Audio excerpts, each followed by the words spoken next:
Ladies and gentlemen, welcome back to the channel. It's me, Ryan118. Tonight, we're going to be looking forward to tomorrow's game. Celtic go away from home. We head to the Czech Republic to take on Is it FK? I think it's FK. I want to get that right. FK Jablonec. I think that might be how it's pronounced.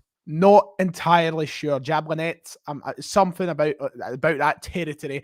You know, I like to get my pronunciation right. You know, I like to get my things right. But it shouldn't matter too much because it's a team that I don't think we know an awful lot about. So I shouldn't have to refer to them or their play style or their name far too often. We're here specifically to talk about Celtic situation, my preview for Celtic tomorrow, and my predictions for that game. Now, if you are new to the channel, you're watching live and you haven't watched before, or you're watching back as it's uploaded to the channel, make sure to do that main thing. Make sure to hit like and subscribe. It is much appreciated and it helps the channel grow even bigger every day. We're smashed it right now and we're well and truly on the road to 30k. So just to talk you through very quickly what we're going to do on this video, this live stream tonight, we're going to talk about Celtic's predicament in European football after last week. We're going to look at the potential chance of maybe getting back into the Europa League group stages automatically via Michelin's disaster. I don't quite know what's happened. We'll talk about it very briefly. I think there has been an outcome or whatever, but we'll talk about it. We're going to look at the game itself, of course. We're going to look at Celtic's predicament in terms of the players available to us. And ultimately, we're going to preview and predict my score and my team for tomorrow. And at the end, we will do a little live Q&A, get your questions in about tomorrow night, and we will try and answer them. As you see, I am going it alone. No Ryan McGinley. He's currently at the B team game over in Airdrie as Celtic take on Berwick Rangers. So it is just me. It's my channel at the end of the day. So it's nice to sit down sometimes and just go it alone. Here I go again on my own. What a song. So Celtic, of course, are in this stage of the Europa League qualifiers now after a failed attempt at Champions League qualification. Last week, Michelin beat us 2-1 in extra time to knock us out of the Champions League 3-2 on aggregate, which has made life very, very difficult for Celtic. Ultimately, if we won last week, and if we managed to just get the job done, which we should have, if we were prepared for it, we were much better than Michelin. But if we had the tools, the utilities in place to get the job done, and things were in order, we would have been in a far better position because we would have been guaranteed Europa League group stage football. We wouldn't have had to worry about playing team after team.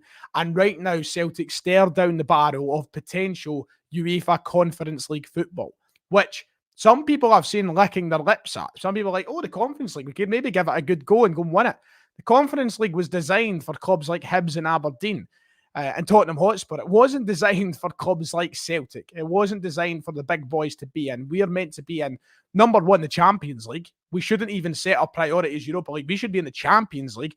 But failing that, with the ever-developing footballing world and the ever-financially growing footballing world that makes it tougher and tougher for Celtic to get to, we should be at least making Europa League. Now, we do have that opportunity now to go and make Europa League group stage football, but it's not going to be easy. If Celtic do make it past Jablonec in this match, this fixture, they will need to take on AZ Alkmaar in the next round, which is going to be a very difficult game. I think they only finished 5 points behind PSV last season. It's a game that right now, with the way that Celtic are going, we should be heading. We will struggle with. So it's not great. I see David Kelly in the chat saying, sounding very arrogant. I'll bring up it. Sounding very arrogant there, Ryan. We are a Conference League team right now. Yes, right now we're a Conference League squad right now.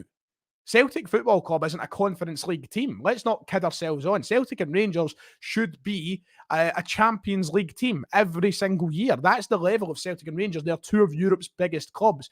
We shouldn't be in the... It doesn't matter how we're playing. That's the embarrassing part. We need to fix that. That is the idea with it. Anyway, Michelin, there was a whole thing there last night, wasn't there, about Michelin and fielding ineligible players. I think it's all been settled now. I think UEFA have said that doesn't matter, it's sorted. Michelin have got their pass. I didn't think it would come back to help Celtic in any way, but it's something that we can move on from now. I was hoping we would get the Legia Warsaw treatment, and I was hoping that we'd get through like we did in 2014. But no, it's not going to work like that. Right now, I think it's the kind of gift that Celtic are needing, but I wasn't expecting Celtic to get it in this situation. So we'll see what happens with it all. But ultimately, our eyes now need to go on Jablonec. We need to go and win this game tomorrow night. Now, Celtic going into this game aren't in the greatest position. Let's come on to the game now. Ange Postecoglou has taken charge of 3 competitive games in charge of Celtic. And it's safe to say things haven't gone to plan. It's not went the way that he would have wanted. I think he would have wanted a win by now. I think he would have wanted 3 points to open the season at the weekend. Sadly, we come off the back of 2 draws and a loss. Yes, it's an undesirable position, but I'm still trying my best to ignore putting much of the blame on Ange. I'm not going to sit here and pretend that Ange has got nothing to do with not winning these games. At the end of the day, he's the coach, he's the manager.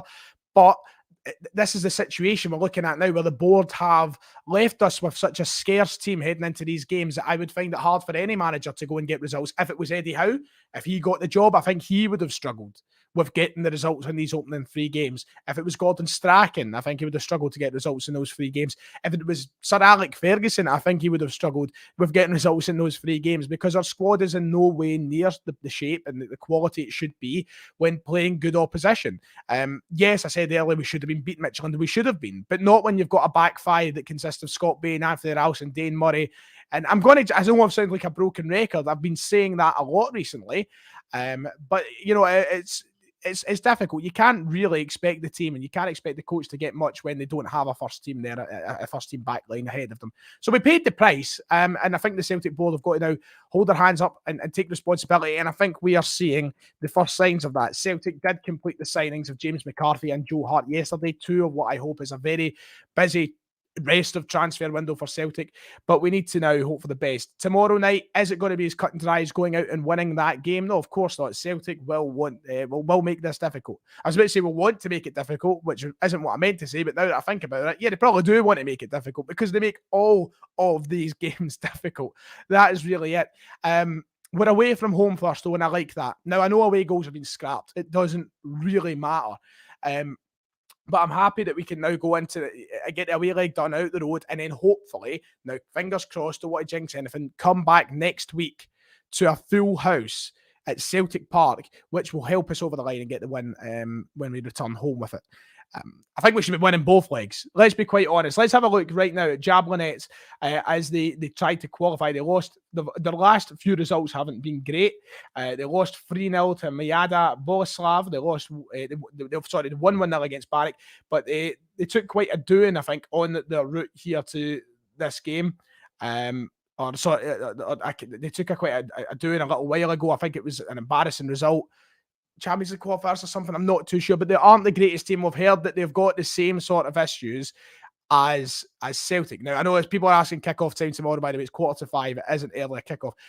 I've heard the same issues about Jablonec as what I've heard about Celtic. Very weak in the air, poor at set piece defending, and ultimately just a very weak back line. Apparently those are the issues. Now, all of that while also playing in green and white. Now, that makes a lot of sense. Maybe there is some sort of consistency in world football right now between these sides, at the fact that they're poor at defending and also wearing like green and white. So our front line should be able to deal with that. The question is, can our back line deal with them going at us? Now, they don't have any players there who are notable. I think let's all hold our hands up there as not by any means an arrogant way, but I think we can all hold our hands in the air and say, look, they've not got a great deal of players there that we should worry about. There's nobody there that I think that cuts me off, catches me off guard. I think it's a side that Celtic should be beating. If not, it is one of those horror moments. It's a Ferencváros one, which I don't even put past Celtic at this point because it wouldn't shock me. But look, we can play football. I think against Hearts and Midtjylland, we've looked really, really good at times. Going forward with the ball, we've looked creative. Cal McGregor's been brilliant in the middle. Christie's looked really good at points as well when he's been on the park. I think we've looked really creative. I think Abada's looked great. We just need to get the striker working a little bit harder. We need Edouard to really show up. Now, if it was up to me, I wouldn't start Edouard tomorrow night. I wouldn't. I'd start Albi and Ajeti. But whoever does start in that striker's role needs to get involved in the game. And that's not me hitting out with the Edouard is lazy argument, because I've always hated that. But the last couple of games, I can't help but admit he has been. He's been very anonymous in that position. He's looked like he's gone altogether. And that's made the rest of the team and the players around him suffer. Very big shout out to Joe, by the way, who has donated £5 saying, don't call me Shirley. Thank you, Shirley. But, we need the striker to do a lot and bringing other players into the game. And I feel like Edouard hasn't really done that so far. And one thing I've noticed about Edouard is I've lost the trust in him scoring goals that he should be scoring. Now, when Edouard was bearing down on goal, for the last 4 years, I thought certain goal, when he's been bearing down, he's carried the ball, he's carried it really well. When he's got close to the goal, I thought to myself, right, okay, Edouard is scoring here. But now, I feel like he's going to slot it right into the keeper, the path of the keeper, and we're not going to score a goal. So I'm really, really worried that Edouard's now just on that burnout phase because he knows he might be leaving the club, and we've seen the best of him. I would start Ayeti tomorrow night. I really would. I think Ayeti should start the game, but we'll wait and see. The other big situation is Joe Hart. Joe Hart has came into the Celtic side, of course. He has trained with the Celtic side now, and he's also been included in tomorrow's matchday squad. Do we slot him right into the starting 11? Yes, absolutely. We really do need to. I don't have any trust in Scott Bain. My trust that I did once have in Barkas somehow, because I think I was one of the only few people left with trust in Barkas, is quickly vanishing. Joe Hart does go right into the starting 11 tomorrow, and what we need is a real confident performance from him that I think not only us as fans can start building a trust in the goalkeeper, but what the rest of that squad can start building a trust with the goalkeeper. I think there has been a real bad situation with leadership coming out of the back. Goalkeepers bring that. We've had mute singles, I feel like. Barkas stands there with his mouth shut. Bain tries, but I don't think he's very successful. We need someone who is going to lead and give confidence from the back. It starts from in goals, and we get that with Joe Hart, I think. So hopefully we see glimpses of that tomorrow, and hopefully he makes a couple of saves to bring a bit of comfort to the fans of Celtic, the minds of Celtic fans. I say that because people like me have been very, very critical of the signing of Joe Hart, but I'm obviously going to back him 100% of the way. We listened to him today at the fan media press conference. Ryan went in attendance for us, and he sounds so up for this, and he sounds very eager, and I like that, and we need that eagerness to show through in his performances. So hopefully the confidence from him at the back shines through the rest of the team, right up to the top where we can have a confident striker, whether it be Ayeti, whether it be Odsonne Edouard. The rest of the team, I think, picks itself, and I think the performances, in terms of what we're going to see on the ball, is very much what we've seen so far. Ange's side has dominated the ball, he's dominated possession. We've went forward with it a lot. What we have lacked is real quality in the final third so far, which is weird because I feel like that is where we're perhaps strongest at the moment. We've got a lot of good options, but we haven't been effective. So we need to use that ball, but we have to use it wise because it means nothing if you don't do anything with it at the end of the day. We all know that. That's one of the big footballing cliches. You can have as much of the ball as you want. Doesn't matter if you don't do anything with it. So we need to go and do something with it tomorrow. Get it into that final third, and hopefully we can score a couple of goals. I would like to walk away from this game 2 or 3 up if possible. I don't want to get over my head about it, but that is the situation. I'd like us to get 2 or 3 up. McCarthy won't be available, but the rest of the team picks itself for me. I'll give Matt, before we come on to the short Q&A session, I think if I was to pick my starting 11 right now to predict that, I think I'd go with Joe Hart in goals. Hopefully Tony Ralston performs to the level he's performed in the last couple of games, because I think he's been brilliant. Doesn't mean I think he's the answer for this season. We still need to sign 2 right backs, but Ralston hopefully plays the way he has the last couple. Ralston, I think, joined with Starfelt. I'd get him right back in the team too. Starfelt, and I'd bring Welsh back in, to be quite honest, over near Beaton. Greg Taylor on the left. We still need another left back. It's not good enough, but I put Greg Taylor on the left. Actually, I'd kind of want to put Bolingoli on the left if the option was there, but I think that ship sailed. The middle 3, I think it'll be McGregor. I think it'll be Turnbull. We need a big performance from Turnbull. He's been so away with it the opening part of the season. Not seen anything from him yet. I don't know if he's just getting used to this new system, but he's been really, really disappointing, and we need a big performance from him. I think Turnbull will be in there. And thank you to the Celtic Hub for the $2 donation, saying Edouard is useless. Well, so far he has been. I wouldn't agree generally, but it has been so far. And Sorrow, I think, will play again as McCarthy is unavailable. I probably would have started McCarthy, but obviously he's not available for this tie. And for the forward 3 and the 3 players who I would start up there, this is where it gets a bit tricky. Does Forrest come back in? Do we stick with Abada? Will Edouard stay up front? If it was me, I'd play Ayeti up front, but I do think it'll be Edouard. I know he's been poor, but I really do think it will still be Edouard. I would put Ayeti personally, but I think he will play Edouard. I would like to see Christie come back in the left. I don't quite think Furuhashi is at the starting levels yet. Not in terms of quality. I think he's just got to get up to speed with it a little. I think he'll come on in the game, and I hope he does. But I'd like to see Christie come back on in the left for now. And I'd probably stick with Abada outright over Forest. That's what I would do as my front three. So that's my prediction for the team. I want Kyogo to start. Trust me, I really do, but I just don't think he's going to get that yet. I think that's still maybe 1 or 2 weeks away. But get Christie back in the park, please. Get Christie back, or I can't believe I'm uttering those words, as Beans obviously is delighted to see tonight as Ryan's night. Score prediction, got to go 2-0 Celtic. We'll go 2-0 Celtic. Yes, it might be a clean sheet for Celtic, you say. Wow, what a world. We've not had one in a competitive game yet. We've not had a win, so it'd be hard to keep a clean sheet, in all honesty. So, yeah, for the last sort of 5 minutes, send in any questions about the game tomorrow night or Celtic at the current moment in time, and I will answer them to end off tonight's programme. Let me know what you think about the live previews rather than the recorded previews. It does allow me to maybe get some guests on, have a wee bit of live chat. It does allow me to kind of speak to you guys in the chat as well. So let me know if you prefer them pre-recorded and uploaded, or if you prefer them live, spontaneously, and enjoying yourself. So yeah, get any questions in. Connor saying I'd start Christie over Turnbull tomorrow, Forrest or Kyogo left wing. Not a bad shout either, to be quite honest. I think that could work. Why not play Liam Shaw at left back, says Bobby. Has Liam Shaw got a history of playing left back? I would love to see Shaw play, but I think I'd like to see Shaw play in the positions that we've seen him play or heard of him play, and that's goalkeeper, centre back, and centre defensive mid. I think those are the areas. I don't want to shift anybody out of position anymore. We've done it for far too long.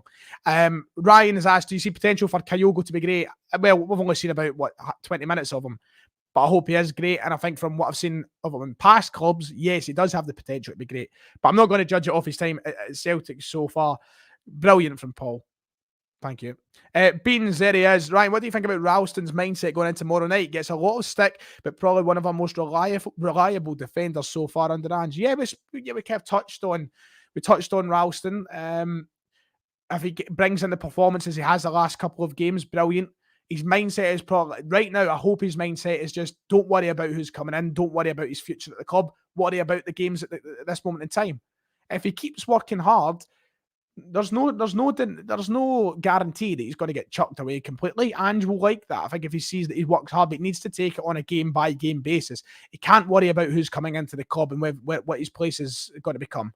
He needs to worry about the games, a game at a time. He needs to go in and give his best, and he has to perform the way he has over the last couple of games. Doesn't have to worry about what's happening in 6 months' time. So I hope that's his mindset. I really do. Any other questions? Let's see. If Edouard goes, who would you bring in as another striker?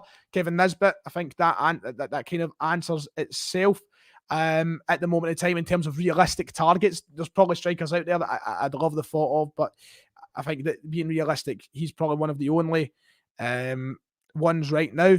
Do I trust the back line? Absolutely not. Good question, Mikey, but absolutely not. Not yet. I think there's still a little bit to go.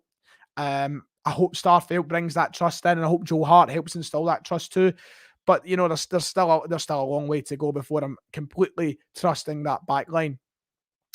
2 more strikers, yeah, potentially. If Edouard goes, you're looking at maybe 2 more strikers, but I think a lot of people are relying on Furuhashi. A lot of people, I see the bio coming up a lot. I've not seen anything about these rumours yet, but yes, absolutely. If you watched my video a couple of months ago, I was saying Mohamed Bayo to be in my preferred Celtic squad this season. Couple more questions. John, why is our scouting team incapable of finding players we can afford or willing to pay for? Probably because we don't have a head scout. Probably because we don't have a director of football. Probably because we don't have anybody in these roles that are qualified to do their job, really. We're trusting the judgment of signing players that we were linked with years ago at the moment, and we aren't finding players we can afford either. So we need people in these jobs. We've seen, I forgot his name now, who was the name of the head scout that just left? Obviously, Nick Hammond left. He's away, but the head scout as well, whose name has completely slipped my mind, he left. We still have open vacancies in these areas, and I don't know quite what the scouting team looks like. So that's probably going to be a big question mark and needs answered come the end of the transfer window. I think Anne said something about sporting director being a priority when the window's over. So we'll wait and see. I'll take one final question. Full reshuffle of the current board, says Jake. Absolutely. If I could, I would. But that'll do it. That's my match preview predictions for tomorrow night's game against JABLONEC. I'm looking forward to it. Hopefully it's Ange's first competitive win. I really do. If you have enjoyed, make sure to hit like and subscribe. Thank you, everybody, for coming and watching this.